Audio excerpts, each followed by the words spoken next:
Are we ready to begin? Okay, it is April 13th and it's 2020 and it's the Lake Bluff Board of Trustees virtual meeting.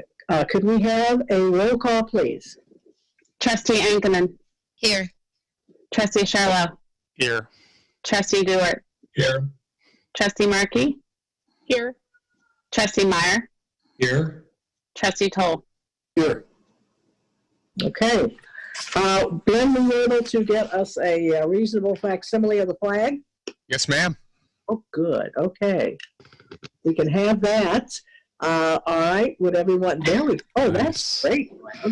Would everyone please stand for the pledge? I pledge allegiance to the flag of the United States of America, to the republic for which it stands, one nation, under God, indivisible, with liberty and justice for all. Okay. Thank you. All right.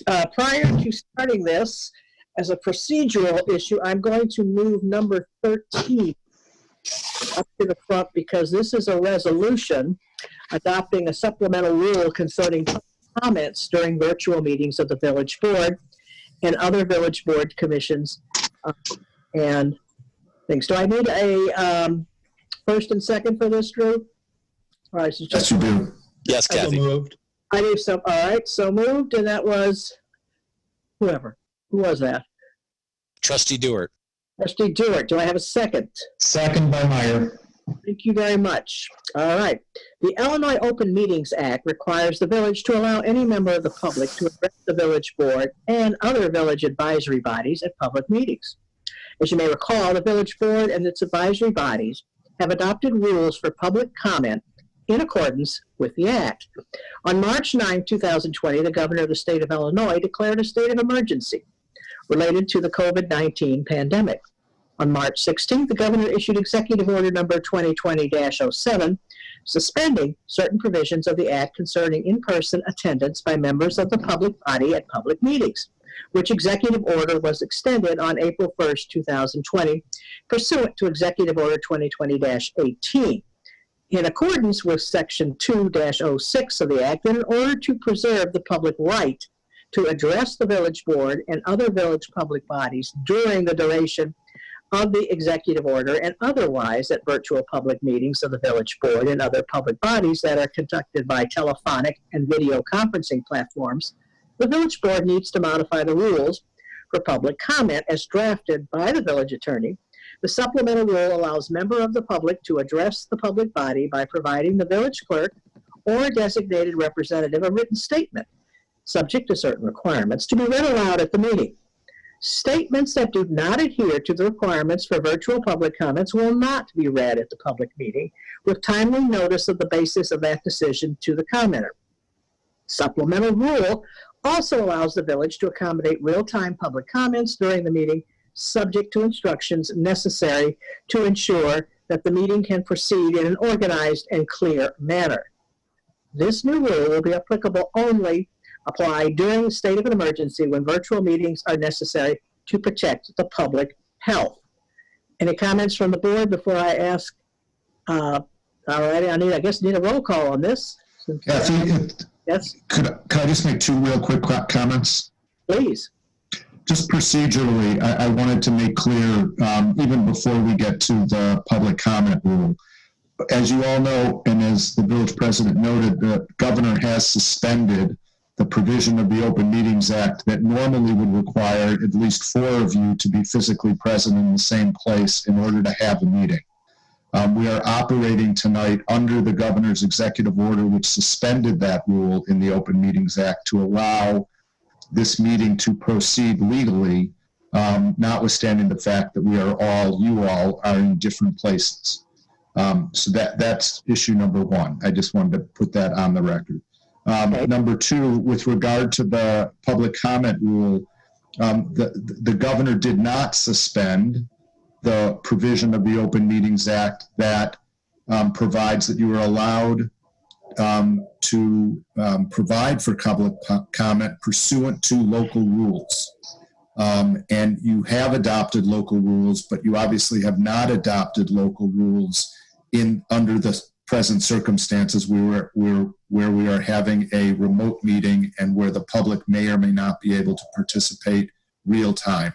That is the reason why the supplemental rule is necessary, so that we will be in full compliance with the Open Meetings Act. Okay, thank you. Thank you. Okay, now we will proceed with the roll call. Trustee Angerman. Aye. Trustee Sherlow. Aye. Trustee Dewart. Aye. Trustee Markey. Aye. Trustee Meyer. Aye. Trustee Toll. Aye. And Madam President, can I just make one more initial thought?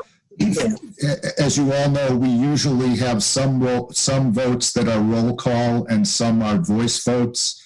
Because of how we're operating tonight, every vote will be by roll call so that the record will be clear. Okay. All right. We now have two proclamations this evening. Number one is the proclamation declaring April 24th, 2020 Arbor Day. Whereas Arbor Day will be officially observed in the state of Illinois on Friday, April 24th, 2020 by proclamation of the governor, and the planting of trees on Arbor Day is a tradition throughout the state and the village of Lake Bluff, and whereas the village of Lake Bluff has been recognized as Tree City USA for the past 24 years by the National Arbor Day Foundation, whereas trees in our village, wherever they are planted increase property values, enhance our business and residential areas, beautify our community, and are a source of joy, and promote the environmental well-being of present and future generations. And whereas the Lake Bluff Garden Club, Lake Bluff Open Lands, Lake Bluff School District, Lake Bluff Park District, and other private and public institutions have actively supported preservation efforts and the renewal of natural areas through tree plantings and landscape projects, and whereas the celebration of Arbor Day 2020 in Lake Bluff will be observed later in the year with the planting of a tree at a site to be determined. Now, therefore, I, Kathleen O'Hara, Village President of the Village of Lake Bluff, Illinois, do hereby proclaim Friday, April 24th, 2020 as Arbor Day in the Village of Lake Bluff. And I urge all citizens to support efforts to protect our trees and woodlands, to plant trees on this day, and to join us in the celebration ceremony with the Lake Bluff Garden Club and Lake Bluff Open Lands when it is announced. Okay, thank you. I believe aren't we designated as a Tree City, USA? That is correct. And Jake can correct me if I'm wrong, but it's close to 2 decades. I think so. I know. It's pretty okay. Yeah, we're up there 2024, I believe. Is it? Okay. Whereas April 2020 marks the 52nd anniversary of the passage of the U.S. Fair Housing Law, Title 8 of the Civil Rights Act of 1968, as amended, which enunciates a national policy of fair housing without regard to race, color, religion, sex, familial status, handicap, and national origin, and encourages fair housing opportunities for all citizens. And whereas individuals in the state of Illinois are guaranteed the right to choose where to live without discrimination based on race, color, religion, age, sex, including sexual harassment and pregnancy, familial status, marital status, national origin, ancestry, disability, sexual orientation, gender identity, military status, unfavorable military discharge, and order of protection status, and whereas acts of housing discrimination and barriers to equal housing opportunity are repugnant to a common sense of decency and fairness, and whereas the Village of Lake Bluff welcomes the opportunity to reaffirm our commitment to the principle of fair housing for all, is committed to all efforts that address discrimination in our community, supports all programs that will educate the public concerning their rights to equal housing opportunity, and assures every person their right to live free of the fear of housing discrimination. Now, therefore, I, Kathleen O'Hara, Village President of the Village of Lake Bluff, Illinois, do hereby proclaim April 2020 Fair Housing Month in the Village of Lake Bluff, and call upon the people of Lake Bluff to wholeheartedly recognize the importance of fair housing to our village and nation, and the progress we have made in ensuring equal and equitable housing for all people. Okay. We now have consideration of the minutes of the March 9th, 2020 Village Board meeting. Do I have a motion, please? So moved. Madam President, just to clarify, I sent out earlier today, Revised both- minutes. yes, with amended for both sets. Okay. All right. But there are two separate ones here. I believe we do that separately. So, consideration of the minutes of the March 9th, 2020 Village Board meeting as amended. Do I have a motion?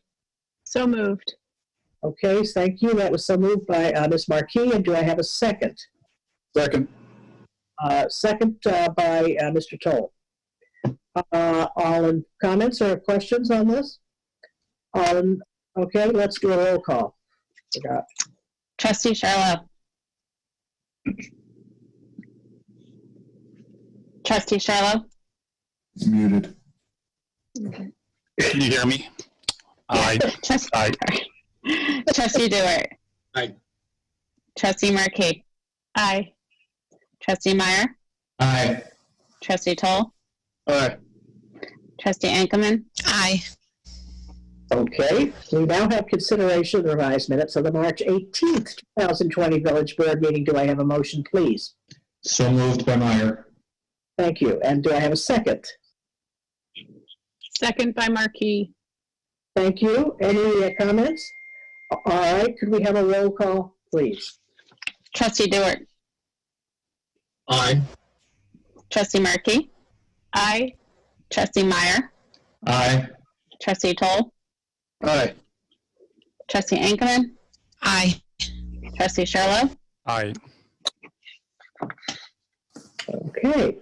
At this point in time, Village President and Board of Trustees allocate 15 minutes during this item for those individuals who would like the opportunity to address the Village Board of Trustees on any matter not listed on the agenda.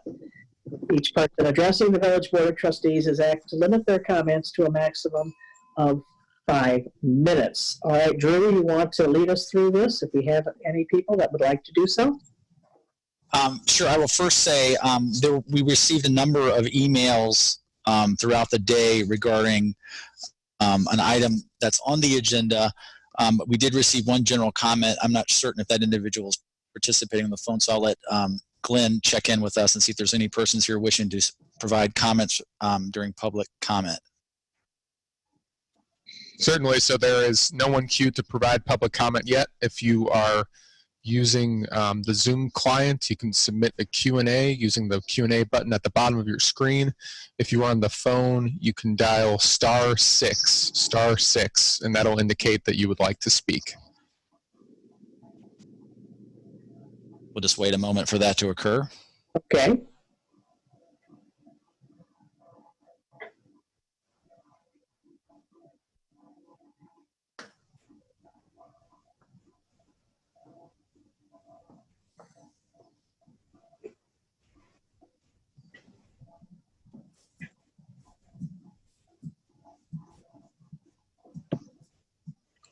It appears there's no one here that's on the call right now that wants to provide comment. I will read an email that I received. I was copied on earlier today. That was, I know the person intended to bring it up tonight. I will read it for everyone's information. Hello, President O'Hara. Thank you for you and your team's leadership and support during these unprecedented times with COVID-19. Your support of our communities from our neighbors, frontline heroes, and businesses has always been appreciated and is even more appreciated now. We are reaching out today to ask for your consideration for 2 local small business initiatives to continue your amazing support. Our first request for consideration is a rebate of the 1% tax on food and beverage from restaurants and bars. As these businesses fight and struggle to support our residents, frontline heroes, and families in need, this rebate of the 1% tax would be so amazingly appreciated. The benefits of this suspension would include welcome relief to business owners who are challenged in securing relief from the SBA and federal programs. 2, inspired relief to business owners looking for ways to stay open and reopen. 3, it will serve as a positive goodwill message for our communities. 4, it will spotlight Lake Forest and Lake Bluff community leadership as a role model for positive and productive public-private partnerships. Hopefully this would inspire other communities to follow this model too. Our second request is for a commitment to a local first initiative for public/community sponsored events, activities, and initiatives. As you know, many restaurants and bars in Lake Forest, Lake Bluff, Knollwood, and unincorporated Lake Bluff have been actively supporting our communities through the donations, sponsorships, and continuing to provide much needed essential services. They have done this not just in these extraordinary times. Many of these same businesses have shown these levels of community support for years and years. Unfortunately, many of these same restaurants and bars have seen a significant decrease in sales, and some are not even open since COVID-19. As we collectively enter into our new normal, we would like to ask that restaurants and bars in these locations please be given local first consideration for participation for public/community events, activities, and initiatives. The benefits of a local first initiative would include: 1, it would provide additional reassurance to local businesses who have participated in community support for years will be umbrellaed through the local first initiative. 2, the local first initiative would be another positive example of community leadership doing what they do best, supporting local businesses. 3, we believe this would also encourage greater community participation at events knowing they are supporting local businesses. Additionally, whenever possible for 2020, please offer local businesses in these areas a reduction of participation fees so that they can maintain their consistent years of support and open the door for other local businesses to participate too. We know your days are filled with the tireless work you and your teams are doing to support our communities with public services, economic development initiatives, and our collective safety from COVID-19. We also know that your leadership extends to our county, state, and country. We are so grateful for your consideration, and we're open to any and all feedback. Please know we will look forward to conversations that allow us to collaborate so we can collectively lift our community and promote economic and business development. Again, thank you both for your leadership, commitment, and efforts in our communities.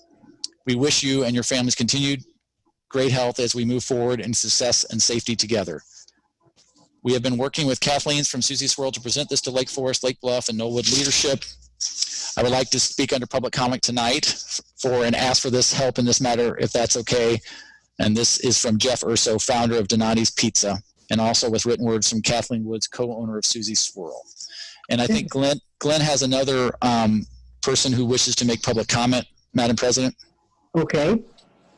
Certainly, and before I do, I must correct a prior statement. It is *9, not *6, so that would explain a brief technical difficulty. This is Mr. Mike Dorniker via phone. Mike, you're live. Hello, everyone. I'd like to just read a brief statement that we made a post on Facebook today that raised a lot of noise, so I'd like to clear up some confusion with the statement. My name is Mike Dorniker, owner and brewmaster of Lake Bluff Brewing Company. Thank you to everyone who has supported the brew pub over the last 9 years. I hope everyone and their families are all well during this difficult time in our world's history.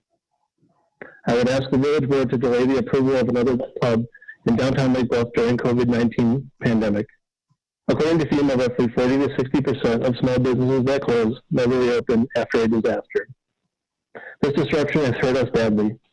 Our business has seen a decrease of over 60% in the month of April alone and dropping every week. We are very thankful to the village of Lake Bluff for allowing us curbside pickup and delivery through Donati's. We are not opposed to competition during normal times, but these are not normal times. We feel if the village approves another pub to open in downtown Lake Bluff, that it will drive us completely out of business.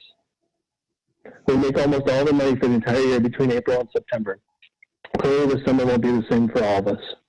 Please delay approval of another pub in downtown Lake Bluff for 90 days so we can get back on our feet. Thank you for your consideration. Thank you. Okay. All right. Do we have anyone else that wishes to speak? All right. Okay, what I'm going to ask and request of the village board is that we take number 18 and move that up to the front of the line, if we will. So do I have a motion to accept and move the listed agenda? So moved by Barbara Enkenman. Thank you. And a second? Second. Okay, and that was? Madam President, Yes? No objection. I think I can make this a little easier. If you'll just say without objection, we'll take number 18 next, then you don't have to do a roll call for Oh, that's so good. Thank you so much. Okay, without objection then, we will do number 18. An ordinance granting a special use permit for a restaurant and drinking place in bulk and parking variations, Lawrence English Pub at 103-113 East Scranton Avenue. On January 9, 2020, the Village of Lake Bluff received a zoning relief application from Lawrence Properties, LLC, to enclose the former Lake Forest Bank and Trust drive-through at the southern end of 103-113 East Scranton Avenue, and to repurpose it as an English pub, restaurant, and drinking place. The tenant space would accept pedestrian traffic from the west through the privately owned Scranton Alley, as well as from the south by converting the Bank Drive aisle into a pedestrian walkway. This requirement requires an issuance of a special use permit, setback and parking variations, and site plan review. The PCZBA opened a public hearing concerning the requested special use permit at its February 19th meeting. At the conclusion of the hearing, the PCZBA recommended unanimously that the village board grant the requested special use permit subject to various special conditions, including, notably, closure of the former drive-through. The applicant will convert the drive-through to a pedestrian walkway and provide an easement assuring its future public access. Construction of public parking spaces.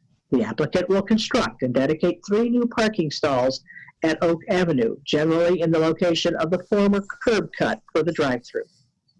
Employee parking at train station. Consistent with other CBD restaurants, the employees of the restaurant will be required to park at the train station using an annual permit.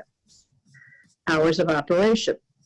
The restaurant's hours of operation are limited as follows: Monday through Friday between the hours of noon to 11 p.m. Saturday between the hours of 7 a.m. to 10 p.m. and 2 p.m. to midnight. Sunday between the hours of 2 p.m. to 10 p.m. The outdoor dining area will always close no later than 10 p.m. This condition may be amended by the village board by resolution without a subsequent application. As requested by the board at first reading, such a modification would require prior notice to property owners within 300 feet. At the ABR's March 3rd meeting, the ABR recommended approval subject to various design modifications. A revised set of plans is attached to the ordinance that incorporates the ABR's modifications and includes details regarding a replacement fence along the south property line, including design elements intended to reduce noise transmitted to adjacent condominium residents. After construction, the applicant would also be required to seek a liquor license.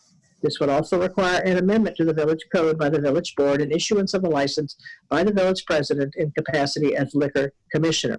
Do I have a motion, please? So moved. Okay, that's Mr. Toll, and second. Second by Inkenman. A second by Anchorman. All right. Comments or questions? This is Meyer. I have a question.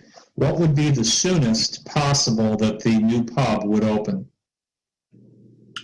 Drew, you want to answer that, or do you want me to? Madam President, I'm certainly willing to answer that information. I will tell you that I had 14 emails about this particular agenda item. Okay. And I suspect there may be somebody present, including the applicant. You may want to ask to see if there's any public. Okay. All right, that would be good. Is the applicant available? Gary, you are live on the phone. Gary, are you there? Mr. Lawrence will, however, have to unmute his mic to speak at the bottom left. I am here. Can you hear me? Yes. Yes. All right, would you repeat the question for him?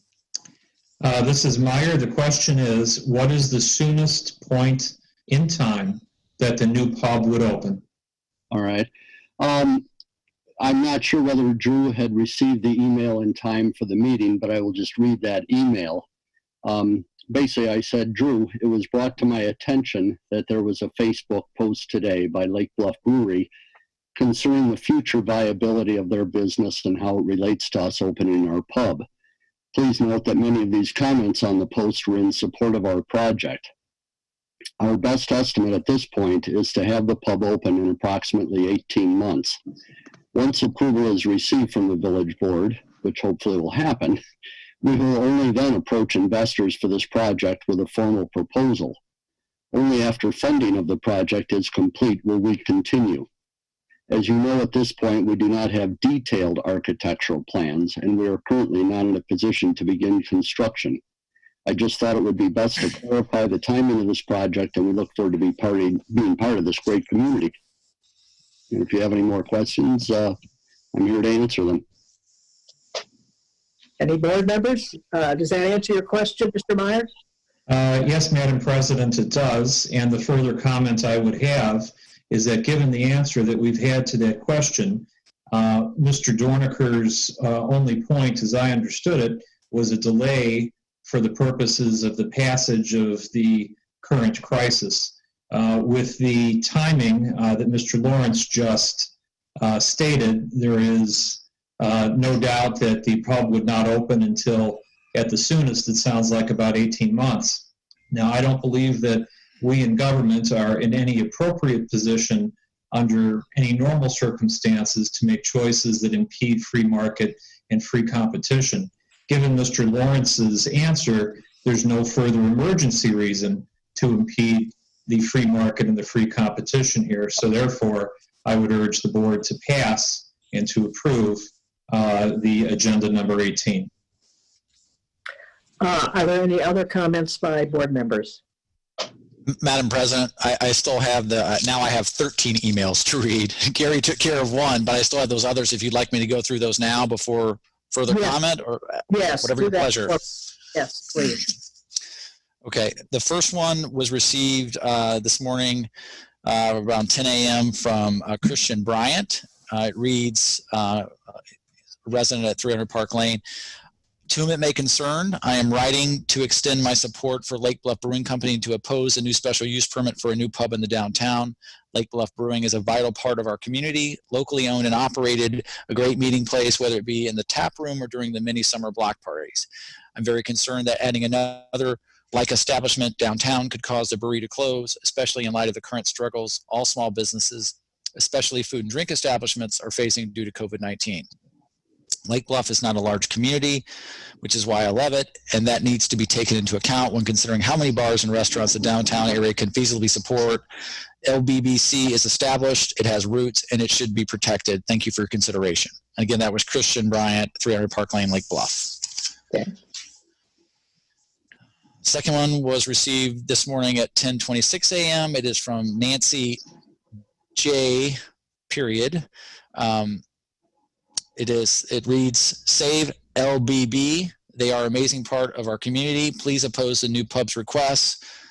We need your help to save the Lake Bluff Brewing Company. Please consider attending the virtual meeting tonight, April 13th at 7 p.m., hosted by the Village of Lake Bluff, and oppose the approval of a new special use permit to open another pub in downtown Lake Bluff. If the village approves this pub, the direct competition during and after the COVID-19 shutdown will likely cause Lake Bluff Brewing Company to shut down and close forever. My wife, Megan, is a part-time teacher at Lake Forest High School, and our two daughters attend Lake Bluff schools. My family set its roots in Lake Bluff, and we rely on the brewery to survive. Please attend the virtual meeting tonight and oppose the approval of this new pub special use permit downtown Lake Bluff and support the pub we already have. It says send an email to D. Irvin at Lake Bluff asking the village to support Lake Bluff Brewing, support the Lake Bluff small businesses that we have before opening any new ones. This next one was sent this morning at 10:29 a.m. Excuse me. It says, hi, Drew. I saw this post from them. I'm actually writing for the opposite reason, to say we should let another pub into town, especially if they have Schlitz on tap for $2. One business shouldn't have the right to block competition. Thanks, and I hope you and your family are safe and healthy. Gary Doyle. The next one was received at 10:31 a.m. today. It's from Mike Dorniker, Lake Bluff Brewing Company. I hope you and your families are all doing well. Just reaching out to hope you will support our brew pub in its time of need. Please consider pushing off approval of another pub in downtown Lake Bluff until we have recovered from the destruction from the COVID-19 shutdown. We don't oppose competition during normal times, but the direct competition during and after COVID-19 shutdown will devastate our recovery. Thank you for your time. The next one it was received at 10:41 a.m. today. It is from Kevin and Emily Feeney. To whom it may concern, my name is Kevin Feeney. My wife Emily and I have lived in Lake Bluff for the past 8 years. One reason we chose to stay here was due to the charming small downtown, which includes our favorite spot, Lake Bluff Brewing Company. It has come to our attention that there is consideration of another pub coming into town. While we support more dining options in the area, one that would directly impact and potentially cause a favorite place of ours to close, the brewery, would be devastating. It is a weekly meeting spot with friends and family. Our extended family who lives in Michigan enjoys their beer so much, we regularly bring them growlers when we get together. It is a favorite spot year-round, from sitting outside with our favorite Inspiration IPA and enjoying the sights of the park during the summer months to warming up inside with a nice, dark, award-winning Cosmonaut beer during our bitterly cold months. Lake Bluff does not need another pub, especially one that wouldn't serve its own homemade beer. We have our charming award-winning brewery. No need for another in our small town. Please consider these words and vote against opening a new pub in downtown Lake Bluff. Let's support the great business we already have here. Respectfully, Kevin and Emily Feeney. The next one was received at 10:58 a.m. It is from Dave Munson. It reads as follows. Good morning. I hope that you will continue to support Lake Bluff Brewing. It's a great pub in Lake Bluff. We love the atmosphere and everything they provide. Small business like this are great in the area, and we all need to continue to support them, what they provide the town of Lake Bluff. Thank you. This next email was submitted to me, as well as I believe every elected official in the community. I'll read it once. It is the same email.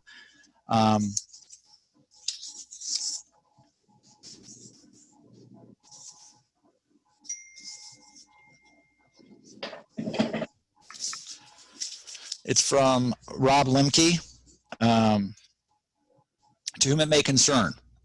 I urge you to deny a special use permit in downtown Lake Bluff to open another pub. Downtown Lake Bluff is extremely quaint and beautiful, but establishments sometimes struggle to survive. Consider some of the recent turnover in establishments because of the low population and minimal foot traffic. The Lake Bluff Brewing Company offers a great environment and experience by a fantastic Lake Bluff family. Yet, despite its character, it too struggles to survive. I would ask that you carefully consider the economics of the situation. I believe in competition when the economic situation justifies it. However, there are times when forced competition is not warranted. There are two undeniable facts in this situation. First, the demand for pubs in downtown Lake Bluff is not all that great. This can be seen in LBBC's solid but not exceptional patronage. And second, the Lake Bluff Brewing Company is not monopoly pricing and earning monopoly profits. Their beer is more than reasonably priced when looking at competing options, for example, Innovasi, the Lake House, etc. If everyone in Lake Bluff had to visit a pub weekly, and if the Lake Bluff Brewing Company was charging $12 for a pint, I would be all in favor of introducing competition. The reality, though, is downtown Lake Bluff cannot support two pubs, and the one we have now is competitively priced. Prices of microbrews are not going to be lower than what the Lake Bluff Brewing Company already offers. Lastly, given that there is not going to be a benefit to the residents of Lake Bluff if a second pub were to open as prices are already as low as they reasonably can expect it to be, what could the benefits of starting a second pub possibly be? The only possibility would be additional revenue in the village's coffers. Approving the special use permit, however, may or may not bring in the revenue. The business turnover we witness in downtown Lake Bluff in general, and risking the existence of one or two pubs due to low demand specifically puts at risk current and future tax revenues. When a place like the Lake Bluff Brewing Company goes out of business, its patronage will not simply move on over to the new pub. They will reconsider all of their options, many, if not most, which exist outside of Lake Bluff. Should both pubs fail in competitive environment, that can barely support one pub. The village might end up foregoing tax revenue for a long time. In all, I see no economic justification to introduce a second pub in downtown Lake Bluff. Moreover, the village is a special place and has a culture of supporting its own. The Dornickers have put down family roots in town, and they run a fantastic business that aligns with the culture of Lake Bluff. Why would the village ever risk this asset? Please deny the application for a new special use permit. Again, that's Rob Lemke.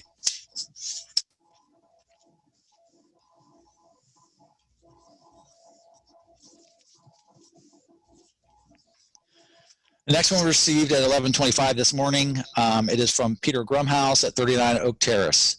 Good morning. I hope you remain safe and healthy during this strange time. I'm a resident of the village of over 25 years. I am generally not outspoken and support all the decisions made by our elected officials. I am writing today to ask you to support Lake Bluff Brewing and to not approve the special use permit for the proposed new pub in Lake Bluff. While I'm a big proponent for free enterprise, I do not think that a new pub is the best interest of our village or the other shop owners. Every small business is struggling to stay alive during COVID, and the residents are trying very hard to support our current local businesses. By adding a new business that directly competes with Lake Bluff Brewery, your decision could very well put the brewery out of business. I know that is not your intention, and I know that is not fiscally responsible to add a new business knowing that another would be put out of business, creating another visible vacancy. Lake Bluff Brewery has been a large supporter of the village and all the associated activities associated with our awesome village. Please support Lake Bluff Brewery and do not approve the special use permit for the new pub. Thank you for your time and consideration. The next email was submitted by Cassandra Barbarich, submitted at 12:37 p.m. today. Hello, I'm not sure I am able to do so as a resident of Lake Forest, but as someone who is a patron of Lake Bluff businesses, I would like to express support for zoning of a new pub in Lake Bluff. I think a new pub bar would be a great addition. I think it is a mistake of Lake Bluff Brewing Company to assume that a new pub will mean less customers for them. It will likely just mean more visits to Lake Bluff rather than fewer visits to them. I would still attend Lake Bluff Brewing Company as frequently, but would just add a new pub to our list of places to visit. Thank you for your service. All my best, Cassandra Barbarich. The next email was submitted at 12:41 p.m. today from Stephen Hurl. He writes, please support Lake Bluff Brewing Company, support the Lake Bluff small businesses that we have been before opening any new ones. Let's not issue this permit for another pub at this time and rethink this when the COVID-19 situation is resolved. Thank you. The next email was submitted today at 1:01 p.m. from Alex Fedek. Hello there. I politely ask that during this current COVID-19 pandemic crisis that you not approve and or let any new pubs/eateries open up until things improve. There are businesses in downtown Lake Bluff that are barely surviving as it is. Once everything has settled down, then you could perhaps re-examine the issue. This next email was submitted at 2:43 p.m. today. It was submitted by Wes Thornburg. Hello, I am writing to oppose the approval of a new special use permit for another pub in downtown Lake Bluff. The community cannot support another pub in the Lake Bluff Brewing Company.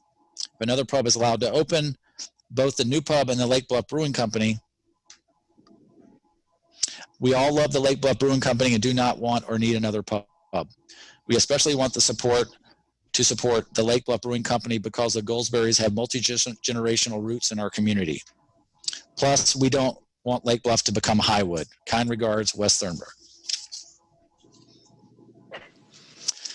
The next email was submitted from Brent Harkins at 3:29 p.m. today.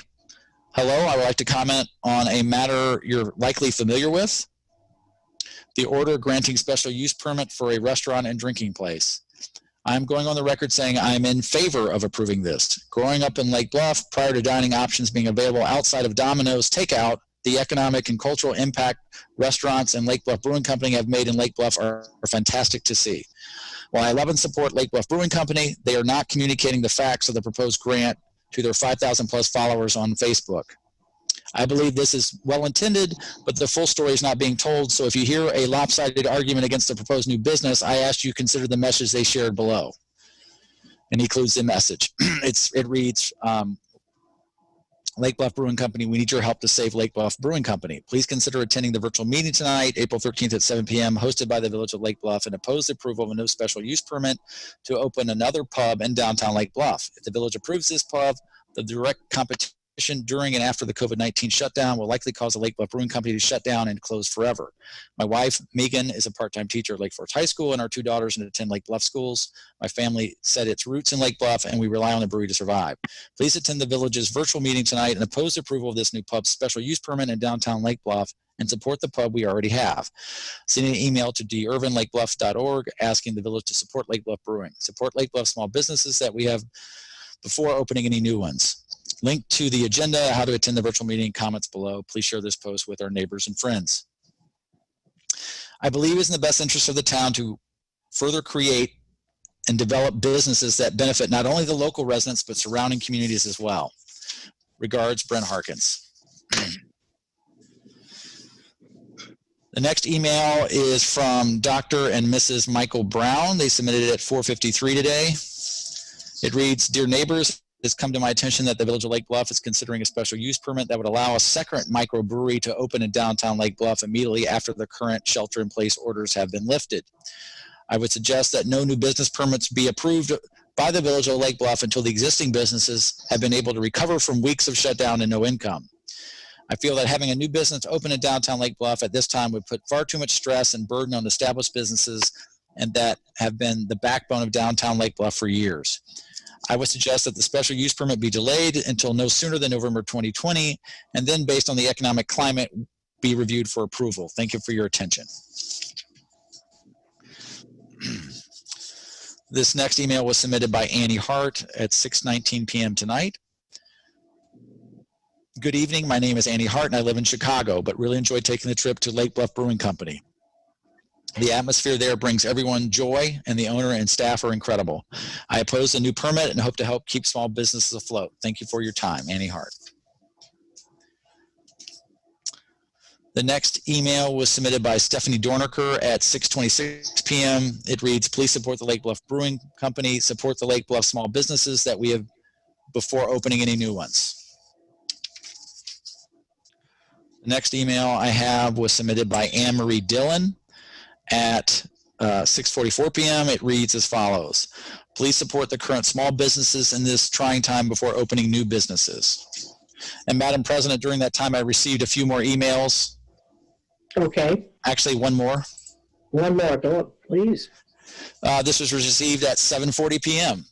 It says, to whomever it may concern, I don't think this is the time to start new construction on a new pub because of our current pandemic. In normal times, it might make sense, but now would be the worst time possible. Lake Bluff should focus on all existing struggling small business. Michael Mihalos. Hopefully I did not mispronounce that. Okay. Does that conclude them? That concludes the written emails that have been submitted so far. Glenn, do we have any folks that are looking to comment on this as well? Not as of yet. So as a reminder, again, and I'll put this up if it helps speed things along. So if you would like to comment, there's a Q&A button right there at the bottom of your screen. You can go ahead and turn in a question there, and we'll call on you to answer. If you're on the phone, you can use *9. *9 to indicate to us that you would like to speak. And while we're waiting for that, I did get another email. Okay. It reads, to Village Board of Lake Bluff, Illinois. My name is Jim Bushi. I'm a professional brewer with over 30 years experience in this region. I am currently working as an assistant brewer at Lake Bluff Brewing Company. I sought this position out not only to work in the industry I've studied for, but because of the quality of the ownership and staff of Lake Bluff Brewing Company, not to mention the unique location in the village of Lake Bluff itself. I can speak from firsthand experience as to the special nature of the community here and its relationship with our brewery. To be frank, I've never seen its equal. What has been built here through the efforts of many should be cared for and nurtured at all costs. The introduction of new facilities that are direct competition for a small market during this COVID-19 pandemic should be weighed very carefully at the time of uncertainty for all the businesses in downtown Lake Bluff. Therefore, I'm opposed to any new business that may upset a delicate balance that the village has achieved over the past 9 years of Lake Bluff Brewing Company's operations. Growth is good, but please use caution in your deliberations as there is much to be lost. Thank you for your consideration of this matter, James M.J. Bushi. Glenn, do you have anybody that has signaled that they wish to speak? Not regarding this item, Madam President. Okay. Then I'll go back and seek any comments or questions from board members. I guess I'll follow Trustee Meyer. I'd like to start by saying that I truly enjoy the Lake Bluff Brewing Company. I've had many pints and growlers over the past 9 years, and truly wish them the best of luck to regain their market. It's unfortunate they're down 60%. I feel a little bad. I haven't been buying enough beer myself, so hopefully in the coming weeks we can change that. I do agree with Trustee Meyer, though, in that the market will determine if there is a need for a second pub. And the first indicator, I think, will be fundraising, because Mr. Lawrence will be soliciting investors if we approve the special use permit tonight. There will likely be little interest if the market analysis determines that there's no market for an additional pub. Secondly, the timing Mr. Dornicker is requesting, 90-day delay, is well within the likely timing of Mr. Lawrence's project. And hopefully the current public health emergency will be long over by then. Finally, though it would be an additional pub, I believe the clientele would be somewhat different, and that the additional option would actually be a benefit to the village and its residents. Thank you, sir. Anyone else like to comment? Yes, can you hear me? Yeah. Huh? So I follow the same opinion as Trustee Meyer and Trustee Toll, where I'm really sympathetic to the Lake Bluff Brewery. I have friends who started that business, and I really love what they have done. And for the village, it's a treasure. But on the other hand, we are a government. We enable. We make sure that people are following policies, and everybody is safe and sound. And we are in a free market economy, and we also have an 18-month lead to the opening of that brewery. And therefore, I'm of the same opinion where I think we cannot delay. We have to let people proceed with their plans. Okay, thank you. And any other trustees wish to weigh in tonight? Yeah, Mark Stewart here. I concur with Trustee Sharlow and Miller, or Meyer rather, and Toll.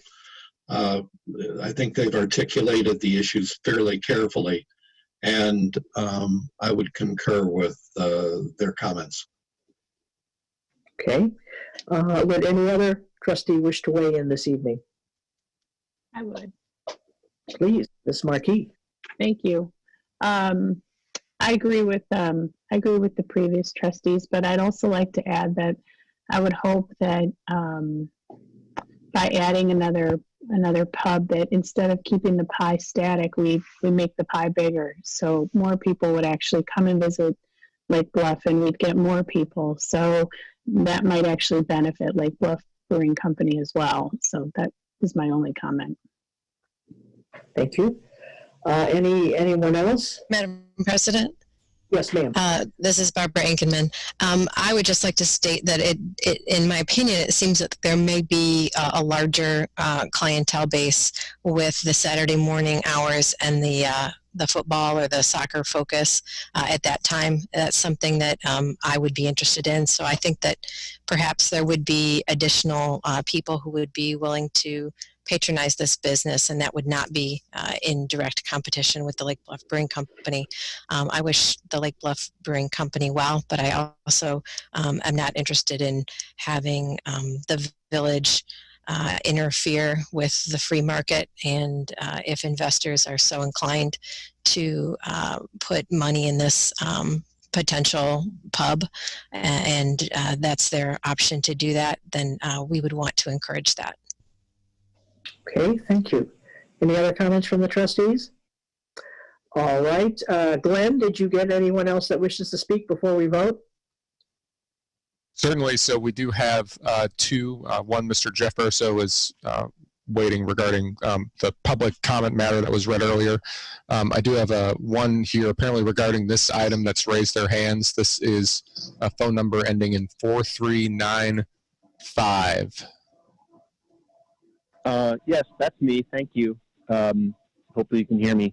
I just wanted to add that, some people have said that Lake Bluff Brewery is a treasure and it's a great local business, and that may be true, but that's kind of irrelevant because, competition is the American way. If the people that ran Innovasi and the bar that they had, if the Lake Bluff Brewery had come in, they would not have had the right to say, hey, they can't open up because we have a bar. And so the Lake Bluff Brewery should not be able to say that to a new business. This should absolutely be, voted in by the village. Thank you. So would you mind identifying yourself by your name? Yes, Gary Doyle. Oh, thank you, Gary. All right. Thank you. Would anyone else, Glenn, was there anyone else who wished to speak on this specific matter? Yes, we have Michael here. Okay. Michael, you are live and ready to go. Thank you. So basically, obviously, with the United States of America, everything comes down to competition. I agree. And new businesses should always be forming every single day, every single minute. But when we really look at our current situation, we really need to look at this COVID-19. There's no end game. There's zero end game whatsoever. So yes, 18 months, that's a little bit of a buffer. But still, we don't know the end game to what's going on. And that's the highest concern with Lake Bluff Brewery, and not just Lake Bluff Brewery, but any business. Why encourage new construction when you should really be focusing on the existing businesses that are struggling and need, obviously support? So that's kind of my concern, is that we have a pandemic where there's no end game whatsoever, and we're looking to start new development. It just seems like this would be the worst day possible to have this pass. Thank you. Glenn, is there anyone else on this topic?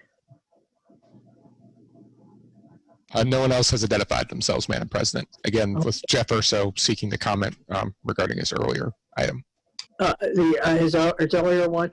Okay, I'd like us to finish this one, and then we'll go back, Jeff, and let him comment on the earlier comment. How's that?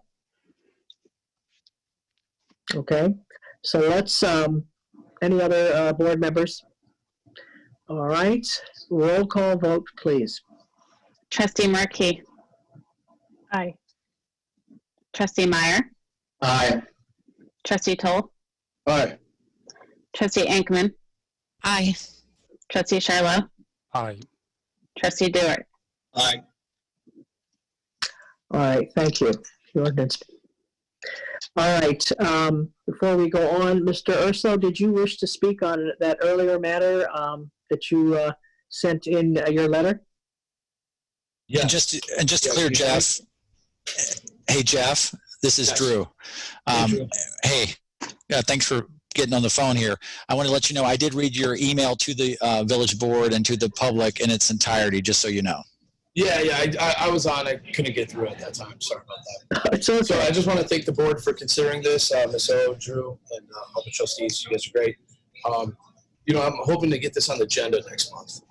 This would be real relief for small businesses. We talked to Mike Rommel this morning. As far as Norwood goes, we're working with Susie Squirrel. He indicated that he talked to the mayor of Lake Forest. They're considering a similar measure. We'd be on the forefront of this. I believe throughout the county, you're going to see village municipalities look at sales tax as a way to really help small businesses. So I really hope the village will consider that part of being the most important and the most time-effective one to really help all of us. Thank you. Thank you, Jeff. We will take it under consideration. Thank you. All right. Any other on that? Okay, we will now go back to the regular agenda items, and we are now at the village finance report, which is the warrant report for March 16th through 31st and April 1 through 15th and March 2020 payroll expenditures. Do I have a motion to approve? So moved by Meyer. Thank you. And a second by Inkeman. Thank you. Expenditures of village funds for payment of invoices in the amount of $1,552,270.76 for March 16th through 31st. Expenditures of village funds for payment of invoices in the amount of $432,543.76 for April 1 through 15. Expenditures of village funds for payment of payroll in the amount of $289,558.21 for March 2020, which are total expenditures of $874,372.73. Does anyone of the trustees have questions for our finance director? Madam President, I think for the March expenditures, that was $152,000. Not 1 million. What did I? Oh, did I say 1 million? Dream on O'Hara. I'm sorry. It's $152,270.76. Correct. Thank you. I'm sorry if I said that. All right. Hearing that correction, any others? Roll call, please. Trustee Meyer. Aye. Trustee Toll. Aye. Trustee Ankman. Aye. Trustee Sherlow. Aye. Trustee Dewart. Aye. Trustee Markey. Aye. Thank you. We now have the village administrator's report. I will try to keep this brief, but I did want to thank all of village staff and especially our public safety folks who are out there dealing in a regularly and rapidly changing environment when it comes to operating in the COVID-19 world. And literally there's new directives being handed down daily for our police and firefighters to respond to. If everybody can see, Trustee Toll is sitting in a firehouse right now and could get called out at any moment, but our first responders are doing a heck of a job and with some very uncomfortable situations, I can tell you, but they're doing a great job. And same with Public Works and the rest of our staff. We've been working throughout this COVID-19 downturn, and I'm really proud of our teams as how they're working through this and dealing with unique environments, but I'm very appreciative of all the things that they're doing. Thank you. Is that end your report? Yes, ma'am. Thank you, sir. I'd like to ditto that, the extraordinary behaviors of our first responders, our public works, and our people at the village hall, and everyone else that is working with this. And they are sometimes out on extremely dangerous calls, and they have been exemplary. One of the things I would like to mention in this, and to thank everyone for staying at home and pretty much really doing the best to follow this. Lake County Health Department gave out a new report today. And since Friday, there have been 282 new cases in Lake County and 16 deaths since Friday. So the total cases as of today at 1:30 p.m., April 13th in Lake County, 1,529 known cases and 50 deaths. In Lake Bluff, we know that there are currently identified, and that's just identified, 25 to 29 COVID-19 cases in our village at this point. So please, everybody, continue what you're doing. Please be very cautious. Stay at home. Limit everything. Limit your social distancing. This is an extremely serious thing, and by all accounts, and listening to the Lake County Health Department and everybody else, the peak will be coming very, very shortly. And please, please be careful. With that in mind, I would like to say a group of people have gotten together, and we have put together a new website, which will be called Lake Bluff Strong, and I think it will probably be going out either tonight or first thing tomorrow morning. And there will be publicity with this. As you know, there are an awful lot of websites out there on information regarding COVID-19, information regarding how you can volunteer, information of where you can go to eat, how you can do activities and everything else. And a group of us decided that it might be helpful to Lake Bluff to have kind of one website. It doesn't mean that they won't be on other websites. One website that you could go, which is laid out pretty simply, where you can see if you wish activities, if you wish to look for health resources, for whatever, and that will be unveiled, and I think that will be going out by first thing tomorrow morning. It's called www.lakebluffstrong.com, and it will be updated daily, and there will be front page news of current things as well as things which are ongoing. And I would like to give particular thanks to Eric Bailey and Jillian Chapman of the Lake Bluff Library, Adrian Fawcett of the Lake Bluff History Museum, Joanna Rolick of the Chamber of Commerce, Amy Wagardo from Gorton Center, and Ann Sorensen for particularly pulling together, and within literally since Friday, has pulled this together for the community. So I appreciate that and hope that you all will find that useful. I also will have a motion here that I would like to present to the board to extend the village president's declaration of civil emergency. And this is a consideration of a motion to extend declaration. On March 18, 2020, President O'Hara issued a declaration of emergency for the village of Lake Bluff related to the COVID-19 emergency. The declaration, among other things, provided that physical fitness facilities, membership sports, recreational clubs must close. The village may enter into contracts for the emergency purchase of goods and services. The village administrator may implement emergency staffing protocols pursuant to the village's respective collective bargaining agreements, and directed village officials and employees to cooperate with other government agencies. The village president had the authority to issue a declaration pursuant to enabling provisions set forth in the Lake Bluff Municipal Code. In accordance with Illinois statutes, the village president's declaration lasted only for a period of 7 days unless it was extended by action of the village board. At its March 18, 2020 emergency meeting, the village board by motion extended the declaration until the next village board meeting. Because the village board will be meeting next on April 13th, the declaration will expire at the end of this evening of that board meeting unless the board extends the duration of the declaration. The agenda for the board meeting has been prepared in a manner to allow the board to extend the terms of the declaration. This extension can be accomplished by a motion, a second, and a roll call vote. I am requesting that we extend it until our next board meeting, which will be 2 weeks from now, and then at that time we can certainly get a better understanding of where things are going.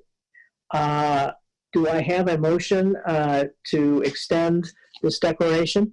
So moved. So removed. Okay, thank you. All right. Consideration of a motion. Do I have a roll call vote, please? Just to clarify for the record, I had the motion by Trustee Dewar and seconded by Trustee Toll. I think that was Trustee Toll who made the motion. Whatever. And if I can just clarify, it's a motion to extend until the next special emergency or regular board meeting. Correct, which is April, and that's 2 weeks from tonight, so I'm not quite sure.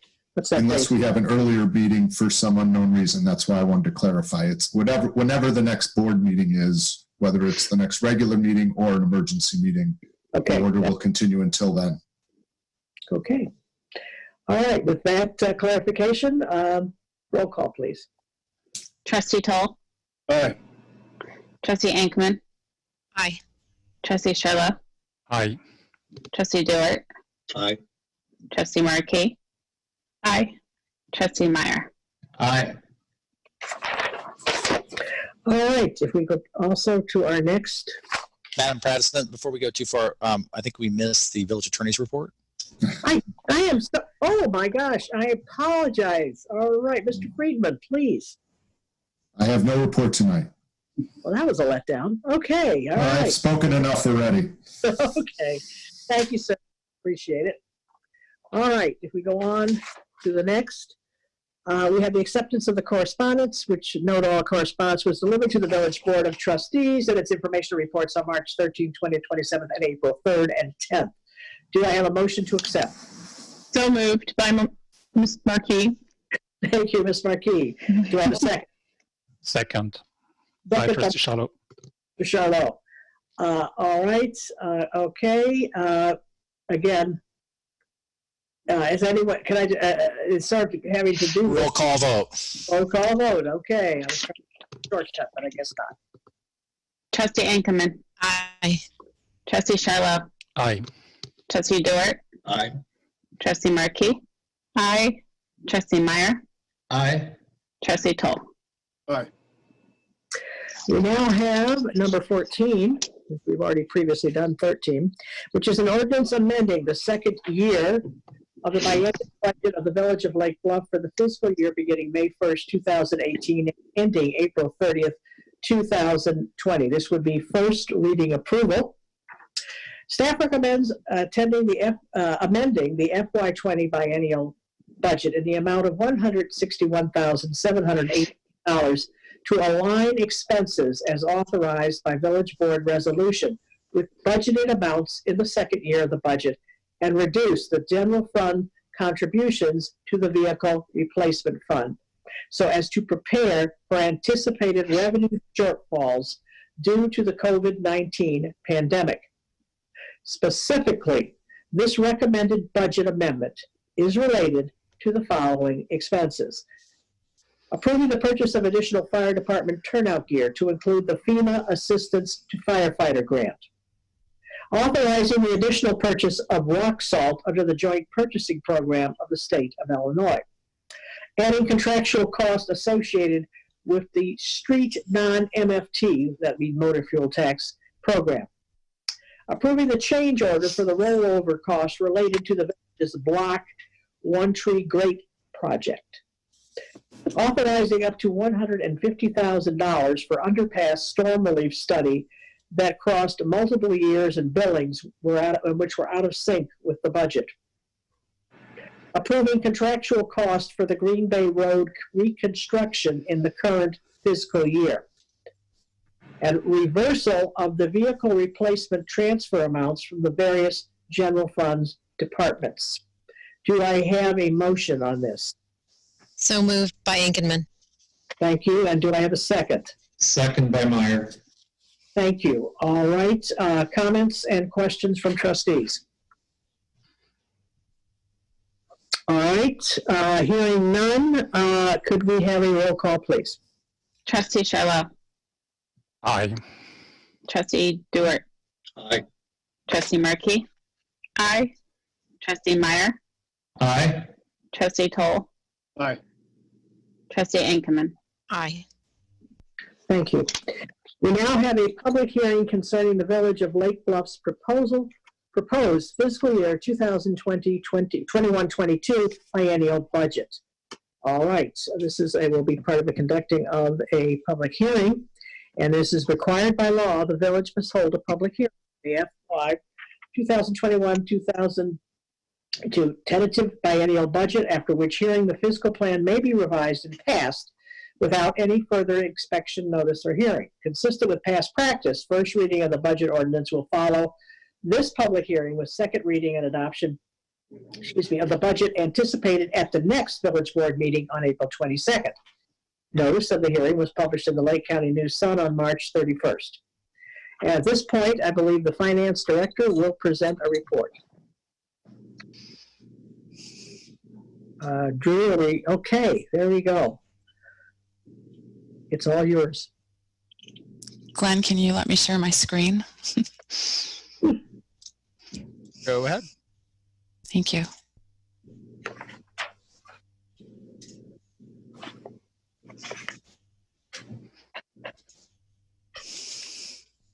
Good evening.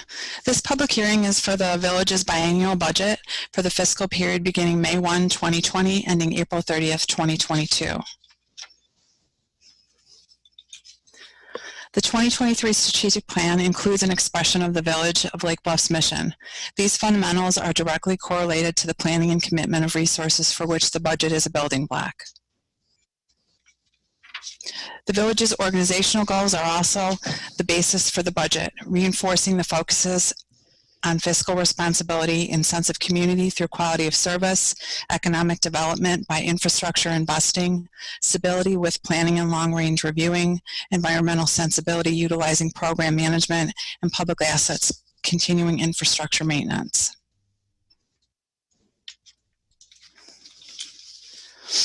The FY 2021 is year one of the village biennial budget, and this type of budgeting provides more certainty, alignment reviewing, and supports an orderly spending pattern. The FY 21 total operational budget for the village and library is $12,627,334,000, a 3.94% increase from the FY 20 operational budget for $12,148,221. The FY 22 operational budget is about a 1% increase. Changes are related to negotiated collective bargaining agreements, health insurance costs, and fire department staffing and IGA contract costs. The budget is organized by funds which allow the allocation of resources. Not all activities of local government have the same financial objectives. The various funds in the budget account for activities with different objectives. General fund is mostly department expenses. There's special revenue funds for IMRF, Social Security, motor fuel, and fire tax. Capital for special project funds, and debt to account for bond debt. Water is a business enterprise fund, revenues for water, infrastructure, and services related to provide water for the community. The police pension is a trust fund to separately account for pension fund revenues and expenses. And the library is considered a component fund, however, they levy their own taxes. Highlights of the fiscal 18 through 22 operating expenses and revenues are reflected here.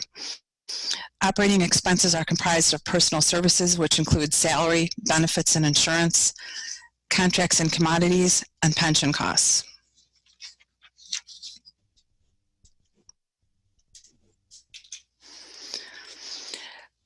Based on the board approval of the fiscal 20 amendment, budget amendment from item number 14, for fiscal years 21 to 22, in addition to the concerns regarding the state's fiscal management and its potential effect on the municipal allocation of state shared revenues such as income, sales, property tax replacement taxes, there's considerable worry related to the ongoing COVID-19 public health crisis that will influence revenues and expenditures. The budget was prepared with modifications reducing state shared revenues because of the health crisis related to COVID-19. So based on the board amendment approval of item number 14, interfund transfers for fiscal year 20 were reversed. This means that the transfers that the general fund normally would have contributed to the interfund replacement fund will be reversed and not happen. And also for our fiscal year 21, they would also be zeroed out. This will provide an additional $410,000 to reserves for fiscal year 20, and for fiscal year 21, an additional $180,000. Also, in addition to that, the capital fund transfer for fiscal year 21 was zeroed out for an additional $450,000. $50,000 of that will remain as a transfer. In total, this leaves an additional reserve of $1,040,000. The FY 21-22 budget includes capital improvement project fund expenses that will be discussed in the later slide in the presentation. So the village continues to balance available resources with the cost of providing services. Economically sensitive revenues are expected to decline, and this chart represents a historical look back at the swings in revenue during economic downturns. Property tax rates typically run with CPI. Sales tax assumptions were budgeted to match the downturns of 2008 and 2009, which were running at 15 to 20% declines. And other taxes are market or weather driven. Those assumptions have seen some adjustments this budget cycle, and they're dependent on year-to-date historical amounts. Overall, a conservative approach was taken. Analytical data from prior economic downturns support the 15 to 20% reductions. The initial two columns show the projections as they were originally stated in the budget, and the changes are in the last two sections. Overall, the changes to sales tax, home rule tax, and state income tax come to a decline of approximately $750,000 to $820,000 between the 2 years, depending on what year you're looking at. And this does not take into account the additional delay in payments from the state that will likely now be a 5 to 6 month lag. Any other legislation that could affect the revenue streams is also not taken into account. So this will be monitored closely. So how does this look for revenue projections for fiscal year 21? It's approximately an 18% reduction. And similarly for fiscal year 2022. The 10-year history comparison to budget shows the stability of property tax revenues and the growth in sales tax monies. From a tax bill perspective, the village strives to balance taxes, user fees, and other revenue sources to ensure financial security. The village represents 9% of the total tax bill. And this distribution of the 2019 property taxes will be collected in the budget year 21. So this slide displays general fund balances for fiscal year 15 through 18 with projections for 21 to 23. As discussed earlier, fiscal year 20 should experience an increase in reserves with a reversal of the interfund transfers, and this would mean also an increase for fiscal years 22 and 21.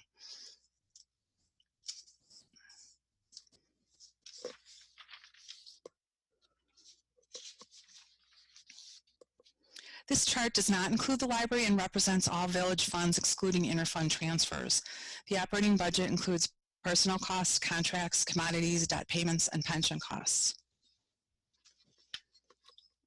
The library's long-range plan is under development to chart a course through the significant ongoing change experienced by today's public libraries.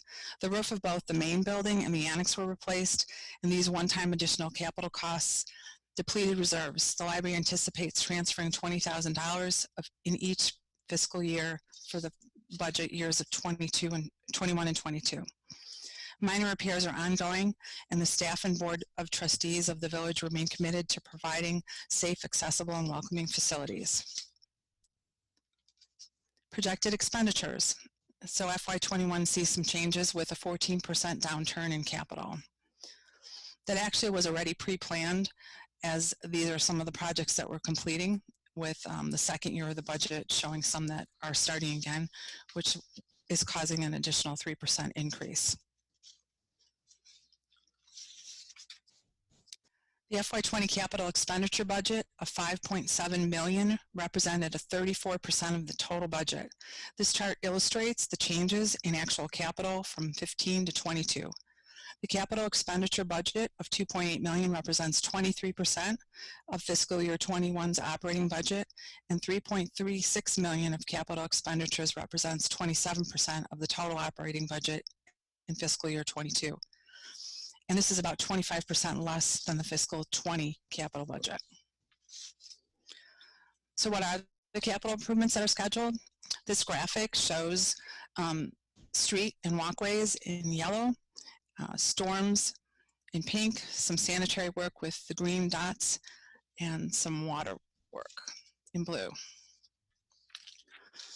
In more specific detail, the public works capital projects includes typical sidewalk replacement, non-MFT street rehab for $170,000, and an additional amount coming from MFT, pavement maintenance, village-wide storm model, and also some of the other larger expenses related to Lakeland Forest Cove lift station replacements. MFT fund street rehab for $550,000, water main replacements, and some capital project fund work related to Green Bay Road, and that's also dependent on the schedules of those projects in the out years of fiscal year 22. So I'd like to take this opportunity to thank the board for your support during the budget process. Also, an additional thank you to the Finance Committee for their direction and consideration. And lastly, thanks to all the departments for their work and collaboration. Are there any questions? Well, I would just like to take this moment to say that the amount of work that you've had to do to prepare this has been tremendous, but also the need to pivot at this very crucial time.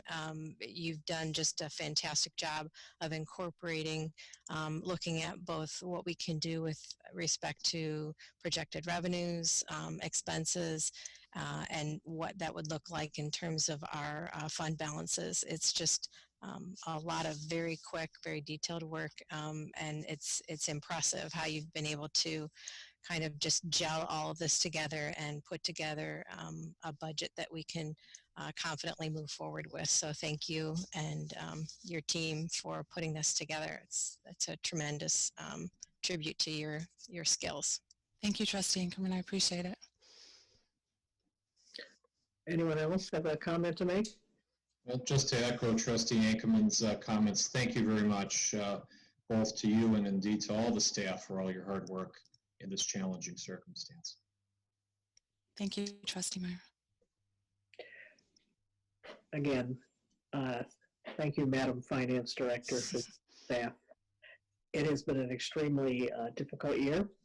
Will continue to be so, and you will probably have to do a lot more pivoting as we through this, because all of our best laid plans are shifting. And thank you for taking careful watch of that. And I know that you will continue to do so as we carefully monitor our expenses and income during the next few months. So thank you very much for that, and thank you for this presentation. Thank you. I have a question, Madam President. The on slide 6, where you show the revenue versus expenses, I believe that you were down for the year for about $300,000 from what I saw, from what I could gather at that time. And my question to you is it with all the savings you were describing afterwards, where you were not doing inter-fund transfers, or what was the circumstance of that figure? So I'm sorry, which year are you referring to as far as the downturn of 300,000? That was the year 2021 on slide 6. Was it prior to conversation and savings, or was it after doing non-inter-fund transfers? So FY21's revenue and expenses are both reflective of any of the changes that were made with this evening's budget amendment. Okay, thank you. You're welcome. Anyone else? Okay, we will now move ahead to an ordinance adopting the biennial budget for the Village of Lake Bluff. Madam President, may I interrupt you for a moment? Of course. Is there anything formally in terms of continuing the public hearing until next week? I'm sorry, to the next meeting of the Village Board? No, I think the public the public meeting is open. It's not being closed. It will continue through the vote on first reading of the ordinance and continue until the next meeting when we consider the final passage of the ordinance. Thank you for that clarification. Thank you. All right, an ordinance adopting the the biennial budget for the Village of Lake Bluff for the fiscal years commencing May 1st, 2020 and ending April 30th, 2022. This is first reading approval.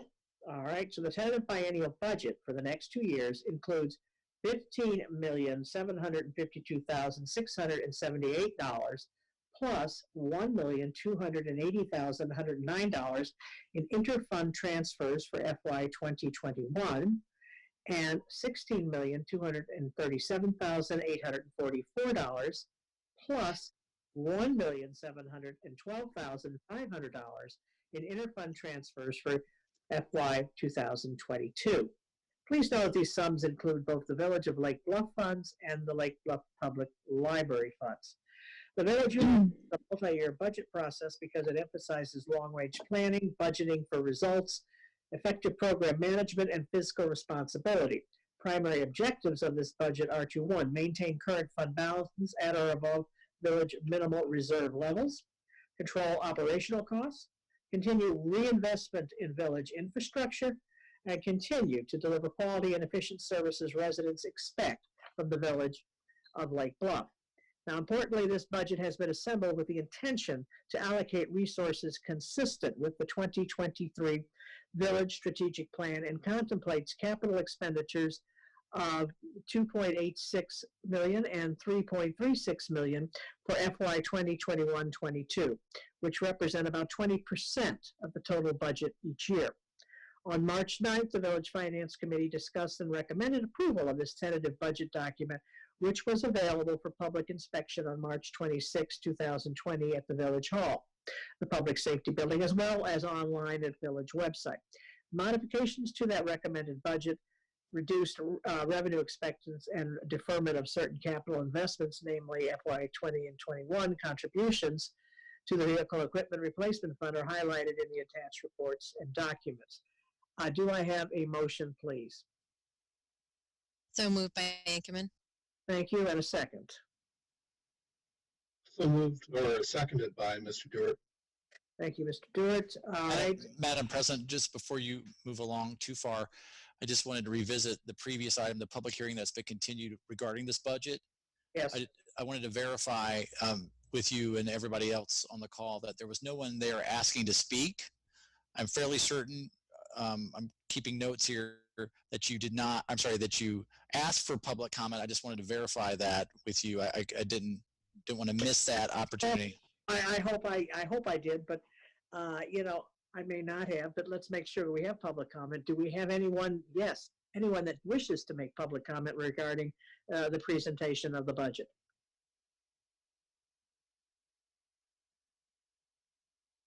I don't have any emails, Glenn. Are there anyone that's pinging you, sir? No, I have nothing here. Again, it would be, if you are our phone caller in, it would be *9 to raise your hand.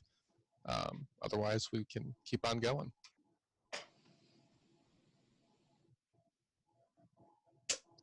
Okay. All right. So now, so I'm sorry to interrupt. You have a motion from Trustee Ankerman and a second from Mr. Dewar. Second, and I need a roll call vote. Trustee Dewar. Aye. Trustee Markey. Aye. Trustee Meyer. Aye. Trustee Toll. Aye. Trustee Ankerman. Aye. Trustee Sherlow. Aye. All right, we're going to move on to item number 17 in the agenda, which is an ordinance amending Title I of the Municipal Code of the Village of Lake Bluff regarding the comprehensive fee schedule. Do I have a motion, please? So moved. So moved. Okay, all right, so moved. I think that was Mr. Toll, and then second by, was that Ms. Markey? Yes. Okay, thank you. As part of the budget development process, the Finance Committee reviews the comprehensive fee schedule. And at its March 11th meeting, the committee provided direction to staff regarding the modifications to promote electric vehicles as well as sustainable construction practices. Based on this direction, the attached ordinance would waive vehicle sticker fees for electric vehicles bearing Illinois EL plates until May 1st, 2025. Eligible vehicles would still be required to register annually and receive a village sticker. Waive building permit fees to install electric vehicle charges until May 1st, 2025. This will apply to residential as well as commercial projects. Additionally, the Finance Committee indicated it wished to further consider more targeted incentives in addition to general incentives for sustainable construction practices. If the village board wishes to establish these general incentives in the interim, the attached ordinance would provide a 25% discount for LEED and Phyllis, I'm going to butcher that, it's PHIUS qualified projects. Based on the Finance Committee's direction, this incentive is specific to residential and institutional projects and excludes new subdivisions of 4 lots or greater.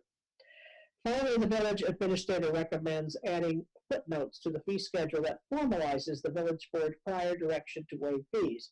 For water tap size increases necessary to provide retrofit residential fire extinguishers, and for storm sewer connections that reduce existing residential flooding problems. Minor technical changes to note a vehicle sticker discount available to students in the fee schedule, and move a demolition fee from the footnotes to the body of the fee schedule. Any comments or questions? Madam President, I would like to clarify something. There was a typo in the memo. It reads under the item of the footnote clarifying previous village board's direction with regards to waiver of fees for water tap size increases. That's both for residential and commercial projects. Okay, good. Thank you for that clarification. Again, any comments or questions from the board? And this is first reading approval, so could we have a roll call, please? Trustee Markey. Aye. Trustee Meyer. Aye. Trustee Toll. Aye. Trustee Ankerman. Aye. Trustee Sherlow. Yes. Aye. Trustee Dewar. Aye. Okay. We now have a resolution appointing Walter Michael Hosking, Village Police Chief, and approving an employment agreement. Do I have a motion, please? So moved by Meyer. Thank you. And a second. Second by Charlot. Thank you. After nearly 30 years with the department, the village prior police chief, David Belmonte, retired from his position with the village effective March 1st, 2019.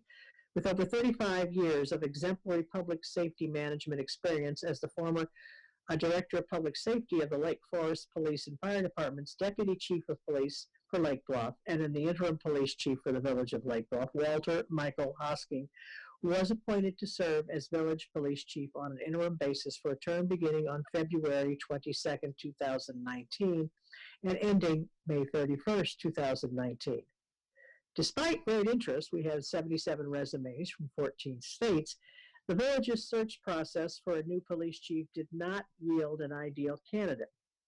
Fortunately, interim Police Chief Hosking agreed to stay on until May 31st, 2020, which permitted the village the opportunity to begin a new search in the first quarter of this year.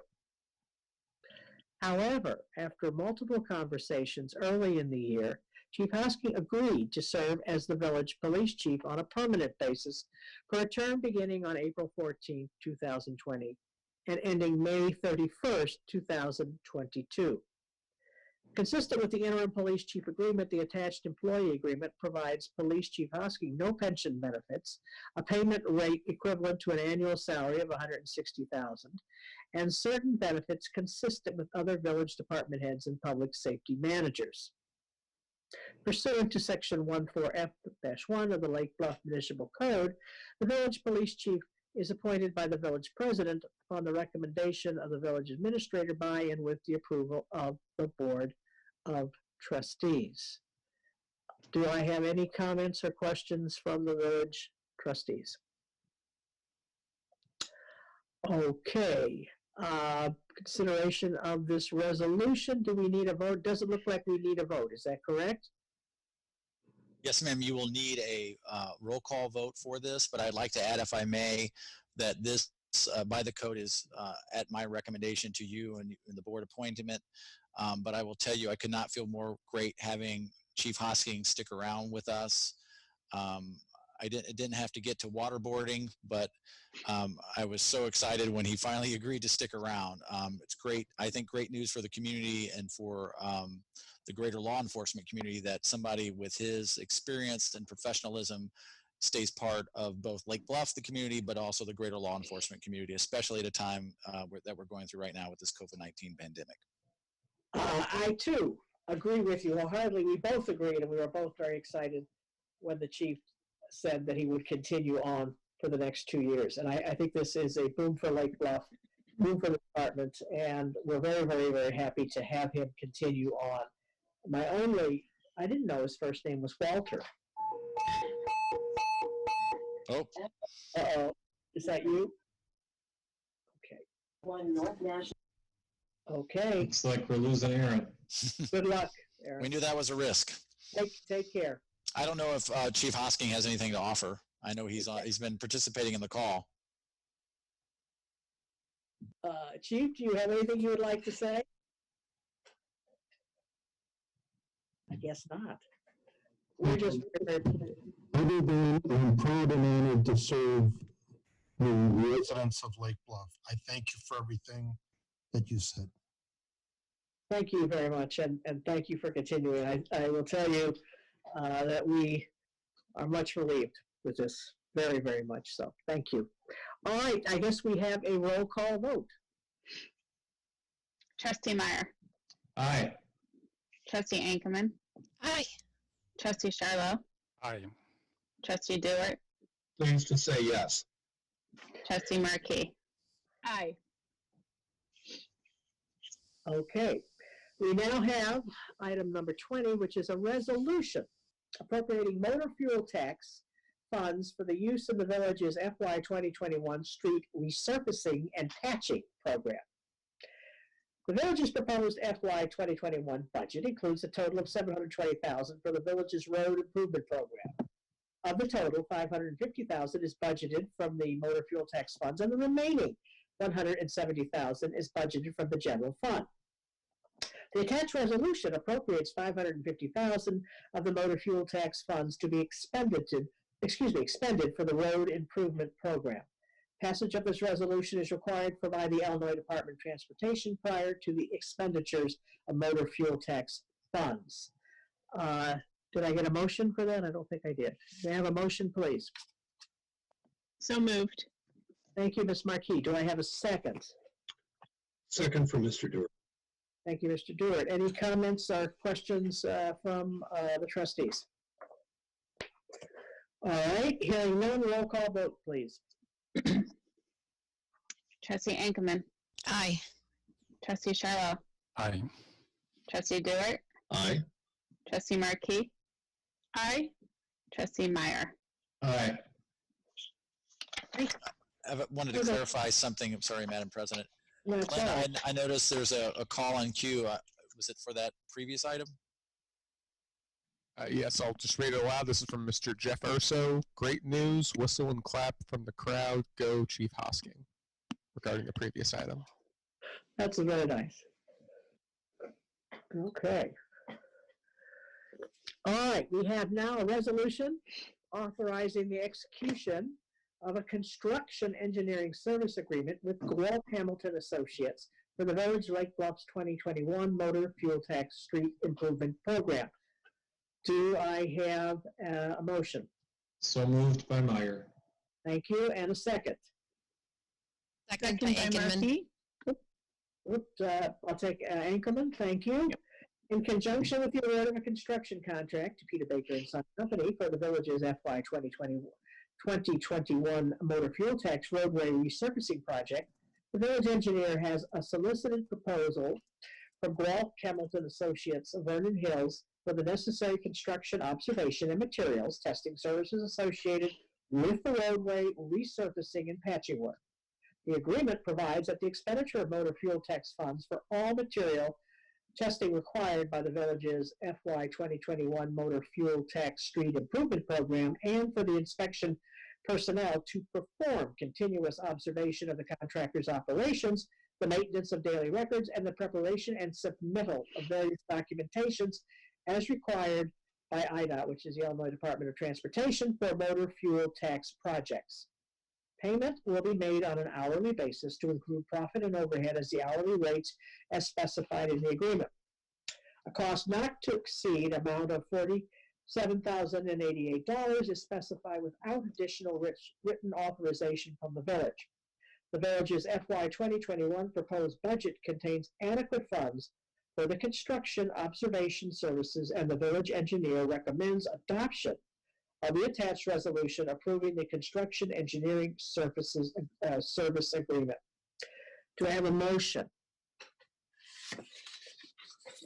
Did I get a motion for that? So moved by Mr. Dewar. Do I have a second, please? Second. You already had a motion and a second, Madam That's President. what I wondered if I was repeating myself, and I apologize for Thank you for clarifying. Okay, all right. Questions and comments or things from the trustees? Okay, roll call vote. Trustee Charlo. Yes. Trustee Dewar. Aye. Trustee Markey. Aye. Trustee Meyer. Aye. Trustee Ankerman. Aye. Trustee, that was all. Okay. A resolution authorizing the execution of a construction contract with Peter Baker and Son Company of Lake Bluff, Illinois for the villages of Lake Bluff's FY 2021 Motor Fuel Tax Street Improvement Program. Now do I have a motion? So moved. Thank you, sir. Mr. Stewart, and do I have a second? Second. And second by Ms. Markey. The Village of Lake Bluff partnered with the City of Lake Forest to jointly bid the FY 2021 Motor Fuel Tax Street Improvement Program for both municipalities. At 10 a.m. on Tuesday, March 17, 2020, bids were opened electronically in the office of the city engineer in the City of Lake Forest. 2 bids were received for the project, and the lowest bid for the joint project was submitted by Peter Baker and Son Company of Lake Bluff. Peter Baker and Son has performed this annual contract for the village many times in the past and has proven to be capable of completing the work. The low bid amount attributable to Lake Bluff's portion of the work is $613,884. The village's proposed FY 2021 budget includes $720,000 for the motor fuel tax street improvement program. Portions of the remaining budget will be expended for the inspection and testing of the FY 2021 motor fuel tax street improvement program and design and bidding services for the FY 2022 non-motor fuel tax street improvement program. Village engineer is recommending that the village board award the contract to Peter Baker for the amount of $613,884. Questions, comments by trustees? Roll call, please. Madam President, just to clarify, one thing, this was we did a joint right. bid with the city of Lake Forest. We did not include a bid tab. Jeff, you're on this call? Yes, I see you. Maybe you want to comment. I had received a phone call earlier today. Earlier from Trustee Charlot. I inquired, there was not a bid tab with this. I was curious how many bidders in total. I think it's a very small universe of bidders in this world today, but could you confirm how many bidders there were? There were 2 bidders. It was stated in the thing. We said 2 bidders. Right, and was the other pricing in terms of how close, or what was the delta between the lower bid and the high bid?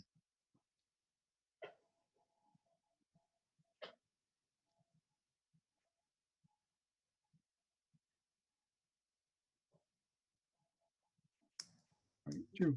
I don't have it in front of me, but I think it was about 7% higher. A-Lamp was the other bidder. Thank you.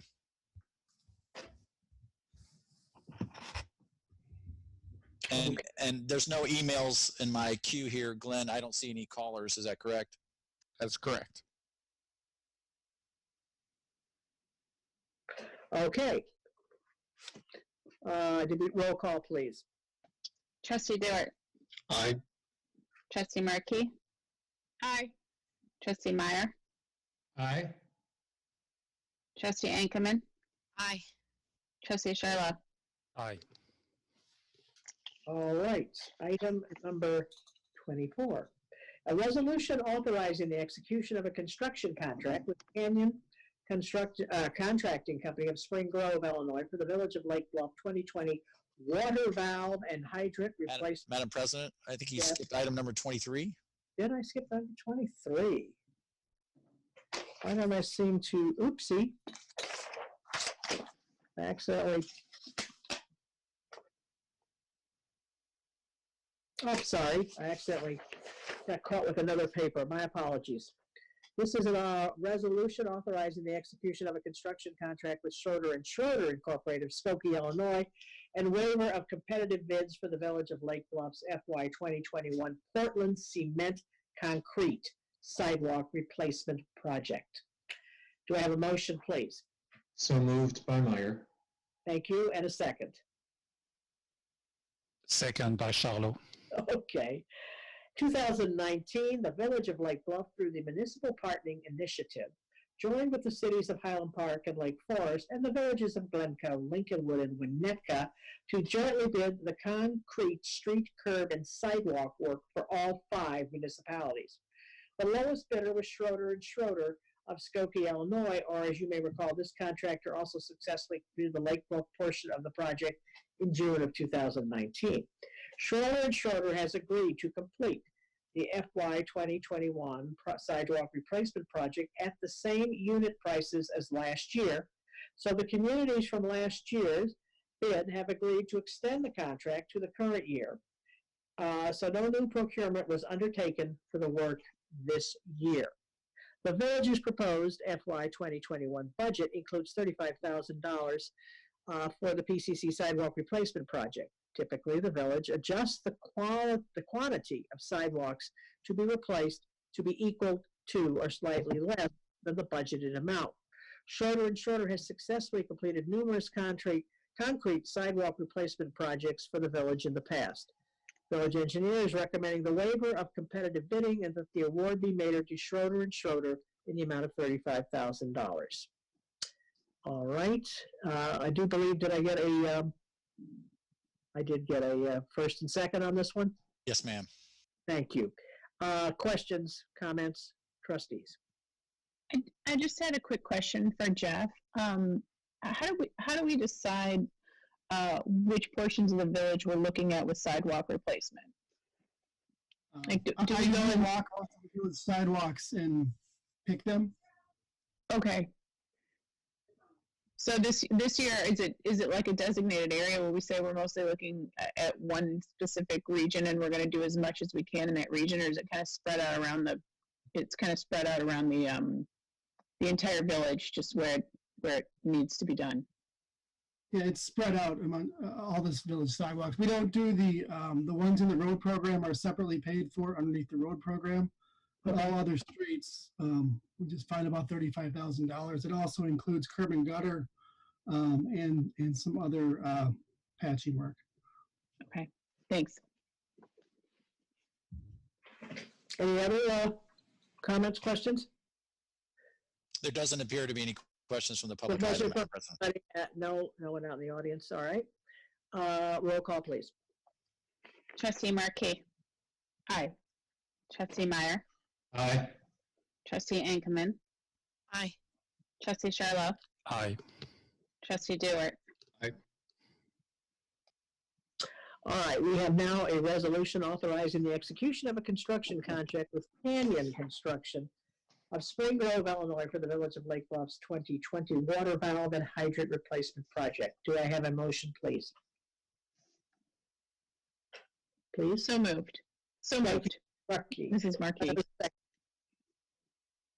Second by Ankerman. Thank you. At 10:30 a.m. on Friday, April 10th, bids were opened in the Village Hall boardroom for the Village's 2020 water valve and hydrant replacement project. The scope of the project is predominantly water valve and hydrant replacement, but it also includes repair to 2 sanitary sewers. 4 bids were received, and the lowest responsive bidder was Canyon Construction of Spring Grove, Illinois, in the amount of $135,500.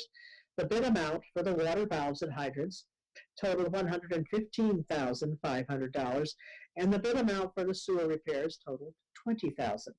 The Village's FY 2020 water fund budget includes $150,000 for valve and hydrant replacement, and the Village's FY 2020 capital fund budget has approximately $30,000 in remaining for rehabilitation of the sanitary sewers in the Moffett and Richwood sewer shed. Sorry. The remaining budget for valve and hydrant replacement may be partially used by increasing the quantities of valves and hydrants to be replaced. It is expected the work will be completed in FY 2021, and a budget amendment will be necessary in FY 2021 to reappropriate the funds for the coming fiscal year. Canyon Construction, or Contracting, has successfully completed sewer and water work for several communities in the area, and the village engineer is recommending that the award be made to Canyon Contracting in the bid amount of $135,500. All right. Any comments or questions from trustees? From the audience? There appear to be no questions from the public, Madam President. Okay, thank you.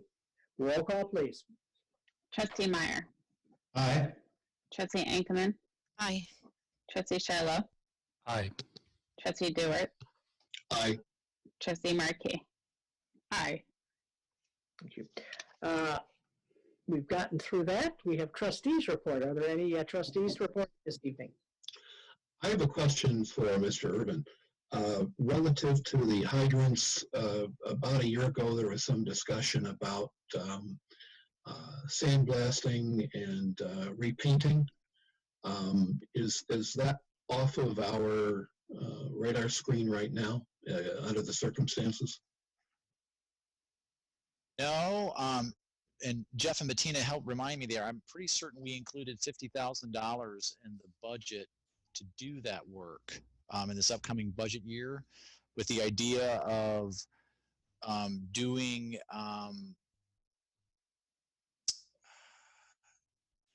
I think it's 350 hydrants, Jeff, is that right?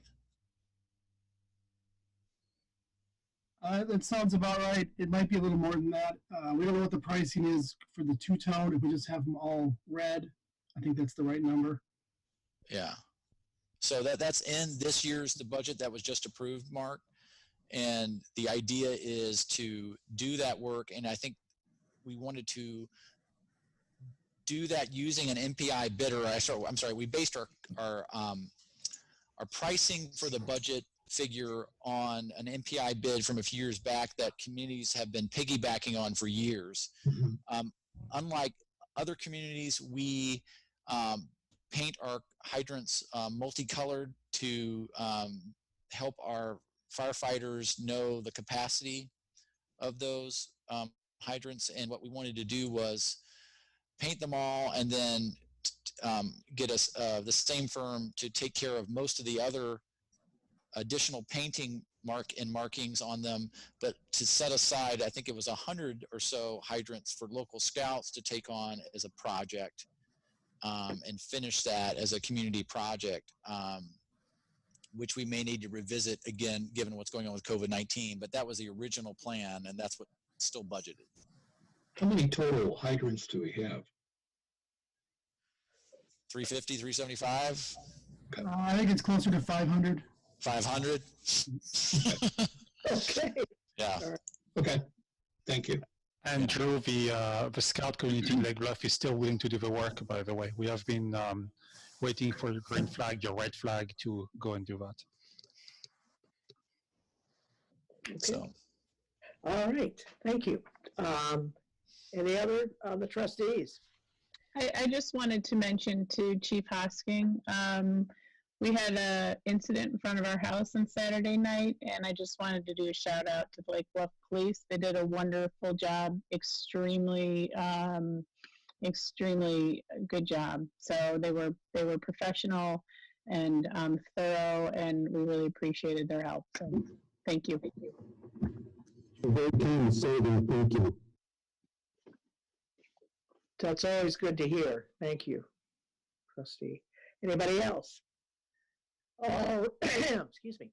All right, we could go into executive session, or we can just do the consideration of the March 9th, 2000 executive session minutes without going into executive session. Do I need a motion not to go into executive session? Mr. Friedman, I think I'm forgetting tonight. You don't need one. You do not. Good. All right. So do I have a motion to accept the March 9th, 2020 executive session meeting?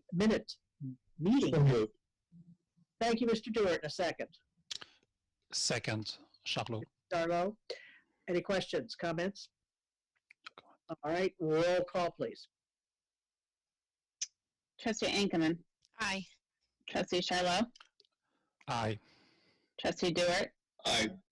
Trustee Markey. Aye. Trustee Meyer. Aye. All right. Do I have a motion to adjourn? So moved by Meyer. Thank you, Mr. Meyer. And a second. Second by Ms. Markey. Or Ms. Markey. Thank you very much.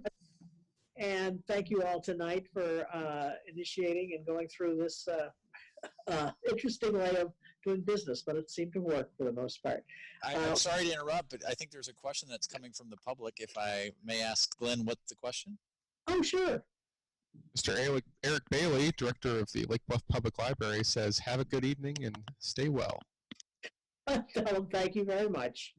And I want to say thank you to village staff, notably Glenn, for pulling this all together.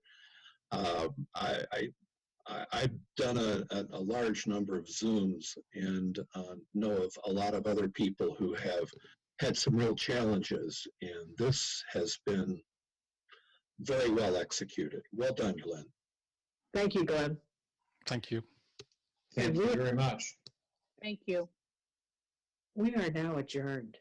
Good night, everybody. Stay safe and well. Nice job, everybody. Way to go. Nice work. Yeah. Thanks. Good night. Thanks, Glenn. Thanks. Thanks, Drew. Thank you all. Thank you very much. Thank you.